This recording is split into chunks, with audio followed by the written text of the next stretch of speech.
Olá, tudo bem? Eu sou Ricardo Carvalho, eu sou professor de História do Grupo Humanas. Eu queria lembrar a você que o sistema feudal ele nasce da crise do Império Romano. O Império Romano entra em colapso, aquele que foi o maior império de todos os tempos. Entra em colapso em função do excesso de extensão do império, da crise do escravismo e, claro, da crise política interna e das invasões bárbaras. Os bárbaros eram todos e quaisquer indivíduos que não fossem latinizados, que não fizessem parte do Império Romano.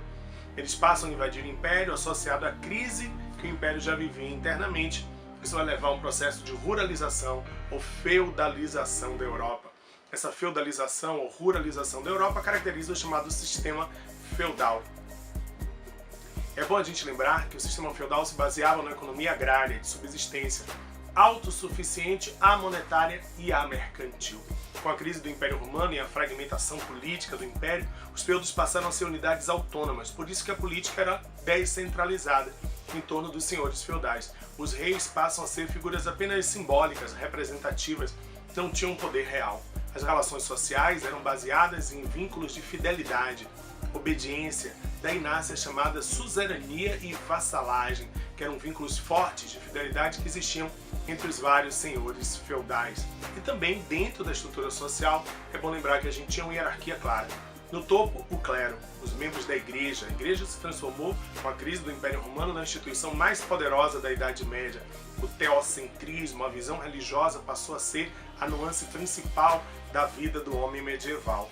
Logo abaixo do clero vinha a nobreza, os senhores feudais, suzeranos e vassalos. Suzeranos eram os senhores doadores de terra.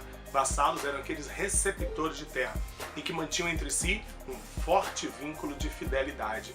E na base estavam os camponeses, divididos em servos e vilões. Os servos, eles eram presos à terra, não podiam sair do feudo. Se o feudo fosse vendido, ele era vendido junto com o feudo. E claro, os vilões, que eram trabalhadores semilivres. Fossem servos ou vilões, ambos deviam aos senhores feudais o que nós chamamos de obrigações servis de produção, que incluíam, por exemplo, a corvéia, que era um tributo pago em dia de trabalho, a talha, que era um tributo pago em produção, a banalidade, essa era uma obrigação que os servos tinham de pagar todas as vezes que utilizassem algum utensílio do feudo. Tinha também, por exemplo, a mão morta, pago todas as vezes que o chefe de família morria, como tantas outras. Eram dezenas de obrigações que submetiam o servo ao senhor. E o senhor dava o que em volta? Terra, trabalho e principalmente proteção.